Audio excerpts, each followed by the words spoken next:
Welcome into the Stinkin Truth Podcast. Mark Schlereth alongside my partner, Mike Evans. I got to start this off right away.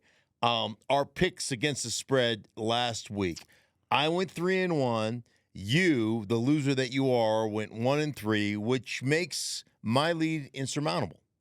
You cannot catch me. I can't unless I can press. Can I press? Can you? In golf, can I press? All right, we'll have to discuss that. Well, that will be something we will discuss in next podcast. All right, that sounds good. When we make the picks, you can press, and we'll see exactly how that works out. We're going to have to come up with something. And further proof of what Mark likes to brag about, how he's a good loser but a really bad winner. After every game this week that I lost, immediately it was like, me 1, you 0, loser. And he's sending loser pictures. Right. I just wanted to make sure that you were aware of kind of the competition that was going on. Yes. The internal competition as we were watching the divisional round of the playoffs kind of play out. Yes. I just want to make sure you knew exactly where you stood. So I believe that I am 7-3 overall, and you are 3-7 overall. That's bad. Is how it worked out. That's no. bad. You're 4 because you went 2 no, yeah, you are 3-7. I'm 7-3. You knew that all along. You just wanted to drive the point home a little bit more. I do want to give you credit. You said right from the start you liked the Chiefs. Yeah. When I think a lot of people felt like this was Buffalo's time. Why did you like the Chiefs so much, and why ultimately did they win again? Well, listen, I thought defensively the Chiefs were a much better football team. They got worn out. Physically, they got worn out. Now, in that fourth quarter, if you go back to that fourth quarter, here's one thing I don't understand about coaching staffs in general. I am not going to quit doing something until you change what I'm doing, until you make me get out of it.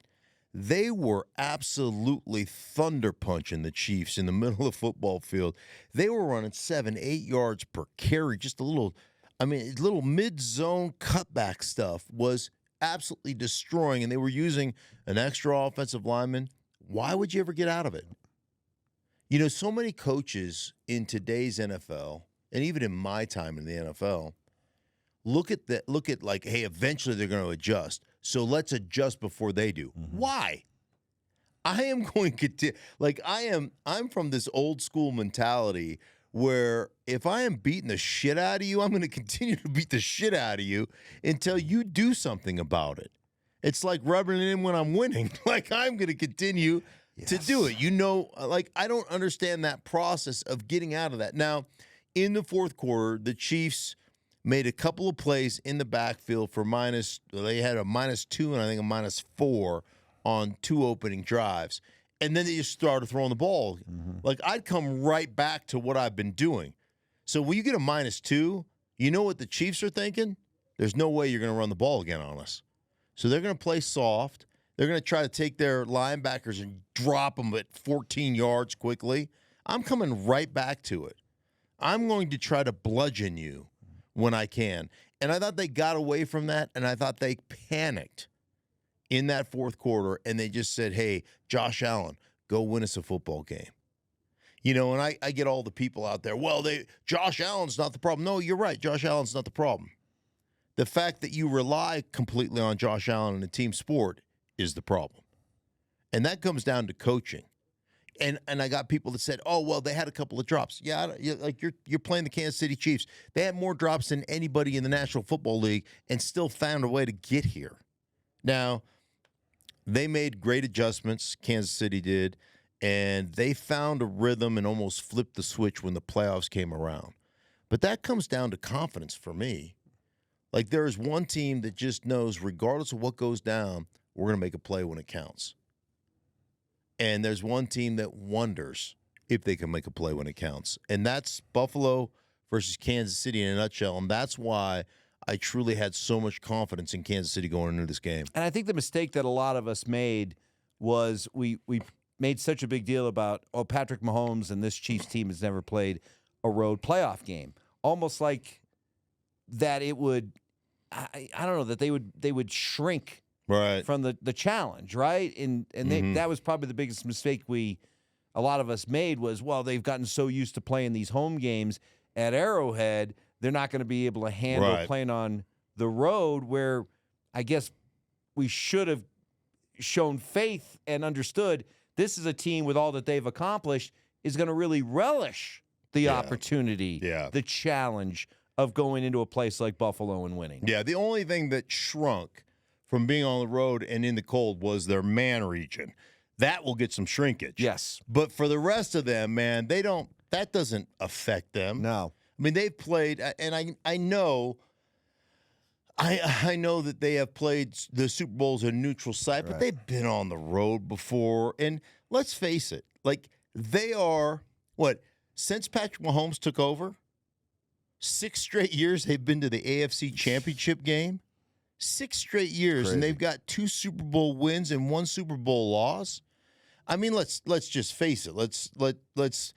This is what they do. They're not shrinking. Like every time they play a team on the road, every time regular season, it's that team's Super Bowl. Yeah. They're getting everybody's best shot every week. They are battle tested. Joe Gibbs used to say it all the time. He'd say, hey, guys, we are battle tested. We are calloused. Nothing affects us. And, you start hearing that enough and you start playing in those situations enough, you know what you become? You become battle-tested. You become calloused. You don't care anymore. It's like you almost relish the opportunity. Let's go on the road and shock some people. Let's go us against the world, and let's go prove what we are. And I thought they did that. I thought they did a great job of attacking the middle of the football field, both running the ball, the Chiefs did, and throwing the ball against linebackers that had been injured. And when they had to have some plays defensively, they made plays. What makes this defense so good? If you had to look at this defense, what's the defining trait of this defense? Because, hey, let's face it, for a long time this season, this defense was carrying that offense. Sure. And how they do it. I think you've got stars, even though they may not be name stars because, of Patrick Mahomes' stardom and Kelsey, and that's what this team is known for. But I think you've got, like, stars at every level of your defense. I think Bolton, the middle linebacker, is a star. Obviously, Chris Jones is a star. And he's got complementary guys around him. Karlaftis can really play. And then you've got Snead on the back end and a nickel corner that's as good as it gets. Like, you've got guys that are as good as it gets. Think about the hips don't lie guy. Shakira? Yeah. Yeah. Like, that dude scored the first touchdown given up by Snead on the season. Yep. Was in that game in the end zone in Buffalo there. And it was still had to be a heck of a throw and a heck of a catch. An unbelievable, tiny window. Yeah, unbelievable throw, great catch. But they've got stars at all 3 levels of that defense. I think their defensive play callers is as good as it gets. But they got kind of punched in the mouth early in that game and throughout the first 3 quarters of that game. But what happened in the fourth quarter when they had to make plays? They made one.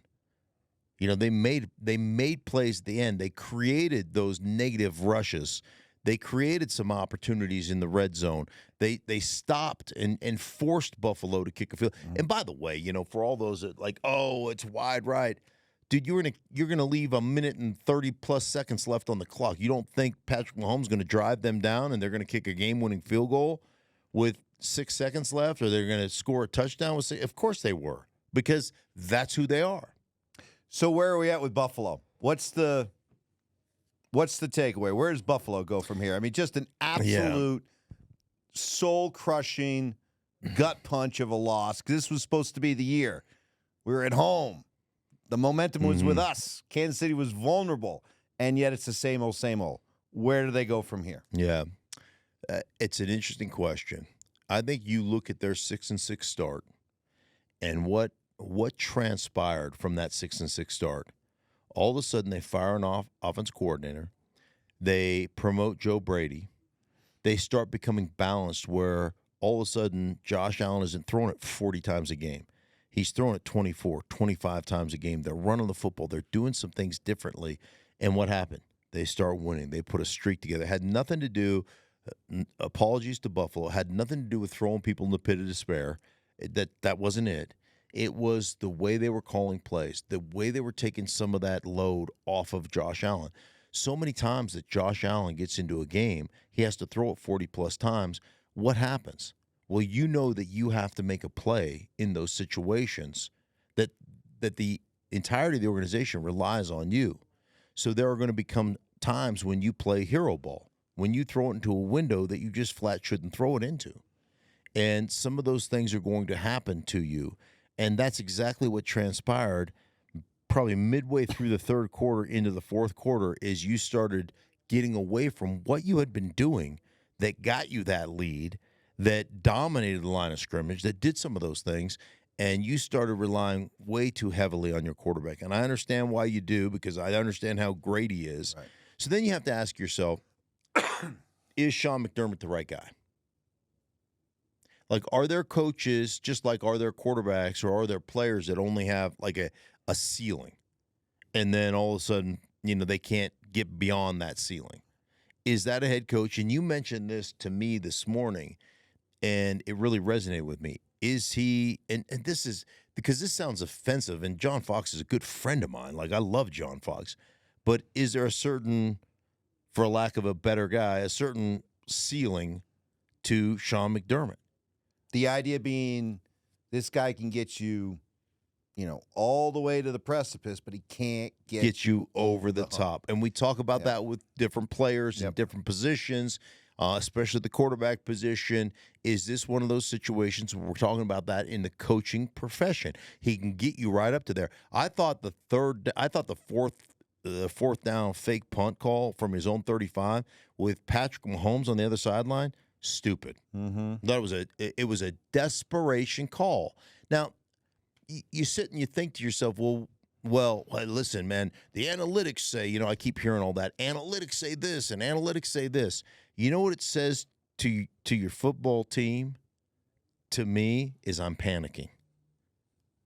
I'm panicking, and I got to get, I don't trust my defense. I don't trust, and I just don't agree with that philosophical approach to you don't give Patrick Mahomes and that offense the ball with 35 yards or 40 yards to go for a touchdown. You just don't. Right. Now I know it worked out because they had the Hardman fumble out of the end zone, which came back to them, but I don't believe in that football call. Well, are you at a point right now with the Bills, because it's not flattering? You've got wise guys like me on the radio saying that Josh Allen's now Phillip Rivers. Wins a lot of games, puts up numbers, but can't win the big one. So you're not going to get rid of Josh Allen. You're not going to completely break down the roster. So if you're talking about trying to get the Bills over the hump, what's the one variable you can try that's different? It's a new coach, especially when you got the Bill Belichick's of the world out there, the Jim Harbaughs. There might be that idea that, hey, Sean McDermott took us to a certain level. I used earlier with you, I used the Bulls with the great Bulls teams and Michael Jordan. They had Doug Collins, good coach, okay, but there seemed to be a ceiling as to what they could accomplish with him. Yeah. They put him aside. They bring in Phil Jackson, dynasty. So I wonder if the Bills, if they're going to get it done with Josh Allen, if they've now arrived at a point where maybe they got to go in a different direction. Yeah, that'll be interesting. I think the other thing, I was a part of an organization here in Denver that relied entirely on John Elway dragging teams to Super Bowls and then getting lambasted in said Super Bowl. And I was part of this team in Denver when Mike Shanahan basically told John Elway, hey, man, you want to win a championship, then we have to change our approach to the way we play this football game. And we got to take some of the onus off of you. And we got to take some of that weight off of your shoulders. And we got to support you. And, you have to let me coach in this fashion. And can a guy who hasn't done that style of coaching, who has basically said, hey, it's all on you, Josh, you lead us to the promised land, you take us there, can that guy all of a sudden be the same guy that come to you and go, hey, man, we got to change the way we do things? Like, I don't know what the answer is, and I like Sean McDermott. I think he's a hell of a football coach. But you got to make a decision as an organization of what you're going to have to do. Because, listen, as great as Josh Allen is, and he is great, you know what he's not? He's not Patrick Mahomes. It's just the way it is. And Patrick Mahomes isn't going anywhere. Right. Patrick Mahomes is 28 years old. That's scary. And been to 6 straight AFC championship how games. How scary is that for the rest of the we live here in Denver. I was going to say the AFC. About the rest of the NFL. This is a guy who's been to 6 straight AFC championship games. He's not 29 yet. Yeah. He's just now theoretically entering his prime. Yeah. Good freaking luck, everybody. Right. But Baltimore, boy, that's a salty football team. Man. I mean, you want to talk about a team that's just like, what's the thing you love to say? Here it is, come get a taste. Yeah, come get a taste. They are the come get a taste football team, both sides of the ball. You know, it's funny because you spend enough time hanging around this league and doing what I do for a living, and you develop relationships. And one of the guys I've got a great relationship with is John Harbaugh. You know, I'll text back and forth to John on occasion. I love John Harbaugh. Man, there is a disrespect card played in Baltimore in general about what time slots we get on television, how often we're on national television, all this and that. And, our quarterback is, a running quarterback, and he isn't able to, he's not had playoff success. And, man, you want to talk about the disrespect cards that are just plastered all over Baltimore and all over that Baltimore Ravens organization, and they play it up to the hilt. But let me just tell you this about Baltimore, all right? You can say whatever you want. They're going to line up and try to kick your ass. And that was like, whoa, watching them beat up on Houston, even though it was 10-10 at halftime. I was like, this is just about ready to be a bludgeoning, a bloodletting, because they are so physical. And I will tell you, and this will be the interesting thing, is how does Kansas City alter what they do offensively based upon Baltimore's defense? Because this reminds me of my time in Denver going to Kansas City. And it really had to do with not only Derek Thomas and Dan Saliamua and some of the players they had. They had a great back end, had a really good defense. But more than anything, it had to do with that environment, playing in Kansas City. And, Mike, we would literally go out to Kansas City, and we would eliminate probably 35% of our playbook and just shit can it because you can't run it. And when you watch Baltimore, why not? Crowd noise, their ability to rush the passer, their ability to get a jump on you. Like the one advantage you have as an offensive player is snap count. Take away snap count advantage. If you watch that game, you saw, at one point in the first quarter, I believe the Houston Texans had 7 procedural, unforced errors. They had 7. They had 5 or 6 false starts on offense. They had all these issues, and that's aggressiveness on the defensive side, and 2 things: aggressiveness and the crowd noise.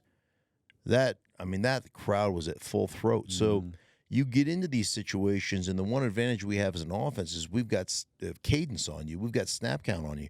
Now you take away that advantage, and your athletes are better than our athletes up front, as far as offensive line versus defensive line and blitzers and all that kind of stuff. So you got to take your whole playbook and you got to pare it down in what we can realistically run. And that's hard to do as an offense, especially when you're fairly arrogant. Like we've had success at regardless of what we've done. Right. So that's all. Like we used to just go in and go, hey guys, we're going to shit can this. We're going to throw out all 7-step drops, 5-step drops with multiple hitches, throw those out.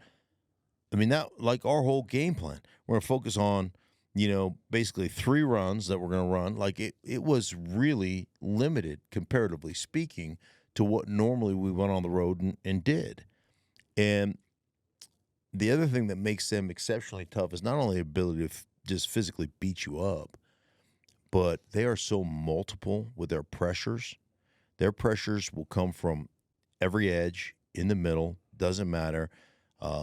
Queen and Roquan Smith are as fast and athletic a linebacking core as you will ever see anywhere in the NFL. Their edge players can really play. They're great blitzers.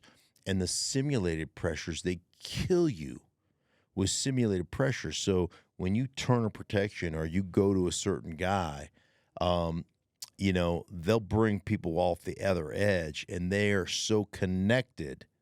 I think McDonald is their defensive coordinator. They're so connected that they really do a great job of getting free runners at your quarterback, and there's not a whole lot you can do about it. So one of the things that you almost have to do, in my opinion, is you have to call your protections in the huddle and almost call it and live with it.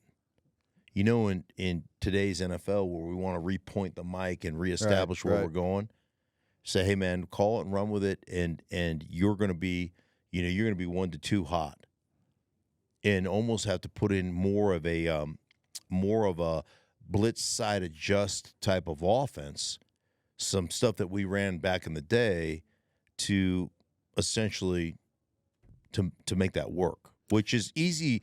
It's easy to say. It's hard to do because everybody wants to adjust it because everybody wants to be perfect. You're against Baltimore, you won't be perfect. So it's better to at least have them questioning where you're going. When they can read your protections and know what you're doing, they're going to kick your ass. I mean, it's just the way it is. So we'll dive deeper into Kansas City and Baltimore later on in the week here on the podcast. Over in the NFC, San Francisco, concerned, surprised, red flag that it was that much of a struggle, where they did something that they haven't done with Kyle Shanahan. That is rally from 7 down in the fourth quarter to come back and win. We told you right here on the Stinkin' Truth podcast why they have had a tough time in those situations. So it's not how they're built offensively. They don't get in static formations. And I thought Greg Olsen made a great point in calling the game about how Brock Purdy has operated out of shotgun, gun empty. And he really did a good job out of gun empty. But I will tell you right now, as far as route runners are concerned, they're not the greatest of route runners. They're not. That's not how they're built. And part of that is probably the fact that they haven't done a lot of it compared to the way they are built, which is run the football, set up all our play action, motion, shift, get edges, run the football, and then create mismatches in the passing game off your play action game. And all of a sudden, when that wasn't working for them, man, to be able to get into gun and have, your quarterback actually operate in those situations, and it was squirrely at best, right? I mean, there was a ball that went right through a DB's hands. It hit him right in the hands, and it, through would have been a pick six. It was squirrely at best, but you got to give Brock Purdy a ton of credit. I think the other thing that happened to San Francisco, probably more than it did to Baltimore, is that rhythm, that rust aspect of what they do. I think Week 18 really kind of hurt them. And not only did they not play a lot of guys Week 18, but they went completely vanilla. So they didn't do what they normally do because they thought that they might be seeing the Rams here on championship weekend. So that was one of the things that they were concerned about. And I just, like, those things hurt them. I will say this, and it'll be interesting to see if Detroit takes some of what Green Bay did and tries to execute that in this NFC Championship game. And what I mean by that, you can tell a lot about how a team feels about you based upon the way they game plan against you.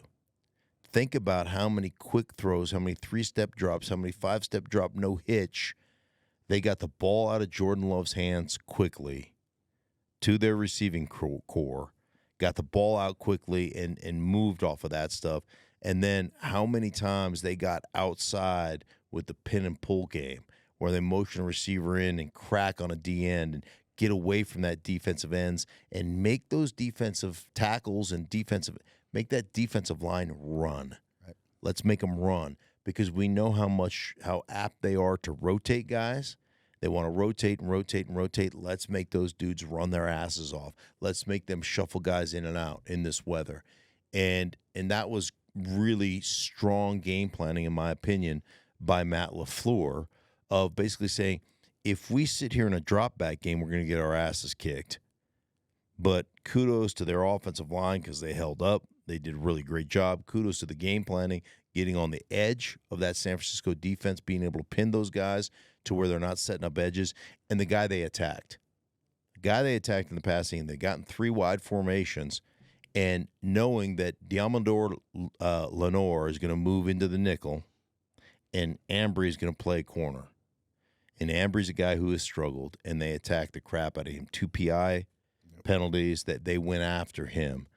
Stayed away for the most part of Ward, stayed away from Lenore on the inside, and went after 20 Ambry. So Ambry Thomas, excuse me. So that's the direction they went in, and I thought they did a really good job game planning. And San Francisco did a great job of rallying at the end, of being that number 1 seed and being able to find a way to win. So they'll play Detroit, and again, what a great atmosphere in Detroit, watching them win. And boy, it's just, you could just feel like that cathartic type feel that's going on in Detroit. You know, it's just, people have been waiting since, 91 for them to win a playoff game and now go to the championship game. First time since 92 when they played you guys. Yeah, let me ask you a question. Yeah. So, Buffalo is sitting here right now like this season was for naught. Right. We this is the worst thing that could possibly happen. Right? In Detroit, it is cathartic. They hadn't won a game in the playoffs since the 91 season / 92 playoffs. Have they? Like, even if they lose, it's like, even if. Well, like Houston, Green Bay. There's no, I think I'm speaking for Houston and Green Bay fans. There's no sense of gloom and doom, right? And doom, and this was a gut punch loss because the future looks bright for you guys, right? So in the case of Houston and Green Bay, and I think for Detroit, don't you, that Detroit goes into this game with San Francisco, it's the proverbial house money. Yeah. For what they've accomplished, 2 playoff wins, this is gravy now. I agree. Although I just know Dan Campbell well enough to know that's not the attitude. I'm giving you the fans' perspective. Yeah, they'll be ready. They'll be ready to play. It'll be really, really interesting to see Detroit offensively. Man, they are really good. Do a great job, very much like San Francisco does, of changing personnel, finding matchups and mismatches in their personnel to get after you, and then controlling the middle of the football field. And I told you this middle of the season. I thought Jared Goff is one of the best quarterbacks I've watched at just dominating in between the numbers in the middle of the football field and making tight window ballsy throws, just ballsy throws. And he did it again in that game. He was tremendous, just absolutely dealing within that game against Tampa Bay. Remember now, you're talking about linebackers who can flat run in that Tampa Bay system. I thought he did a tremendous job doing that. And ultimately, defensively, they did enough, which that's how they're built. They're not, and they'll tell you, we're not the most talented defensive football team. C.J. Gardner-Johnson coming back has really helped them from an attitude and kind of swagger standpoint. But to be frank, minus Hutchinson, they don't have another guy that threatens you, that really scares you. A Gleam is a good guy, a good player. A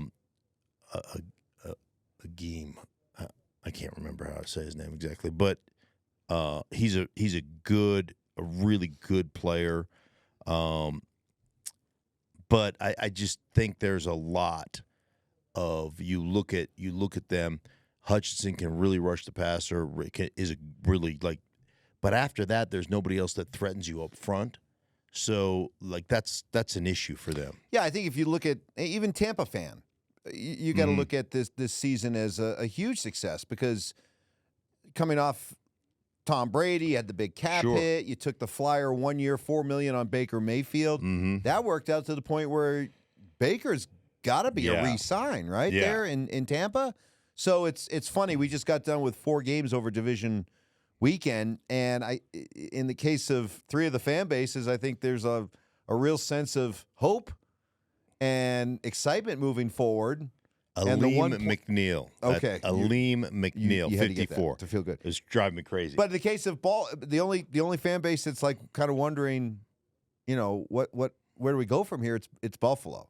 Nobody. Right. I don't think any other fan base felt like their loss was a gut punch. No, I mean, like think Buffalo. about most people thought Tampa was going to win 4 games this year, right? They're going to move on to Baker Mayfield. They're in camp, they're in cap purgatory and all the, and yet here they are, in the second round of the playoffs with a chance in that game. And I think they feel like, hey man, Baker Mayfield can take us, where we're going, and and we're only going to get better. And in that division, in that division, absolutely. We still have a really good defense. So, I think there's a lot of things to look at with Tampa and feel really good about where you are. So we'll dive into the championship games later on in the week, and I'll give you the option of changing your mind between now and then. But as you sit here right now, right, who do you like on championship weekend? I like San Francisco, but I'm not I'm concerned. And I am concerned about kind of the way they played. I almost feel like playing that way and getting that one out of your system might, and finding a way to win it, might actually be a good thing for them. Because I think they're a lot better football team than what they showed in that particular outing.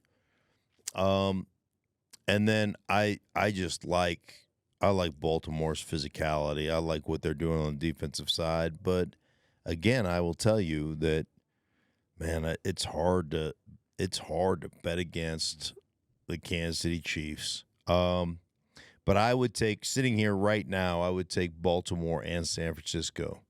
Those are the 2 teams that I think are going to. Apparently, is what the script writers have already preordained, right? With the colors of the logo and everything like that. So it's like 3 years in a row. It's like 3 years in a row where it's just the colors of the Super Bowl logo are the 2 colors that that the teams represent. Although for anybody who thinks that the fix is in, the scriptwriters, the fix is in for Kansas City, when they overturned that McCall Hardman fumble, that's where I was like, ooh, because most of us were probably thinking, watching it, like, they're not going to overturn that. It's the Chiefs. Right. The officials are always looking out for the Chiefs, but not in this case. So when that happened, I was like, ooh, okay. Yeah. Maybe this is a fair fight. Right. Yeah, well, that one was, I don't think you can overturn. I mean, that one, definitely the ball looked like it was out. So I don't think even the script writers couldn't rewrite that one. Oh, they could.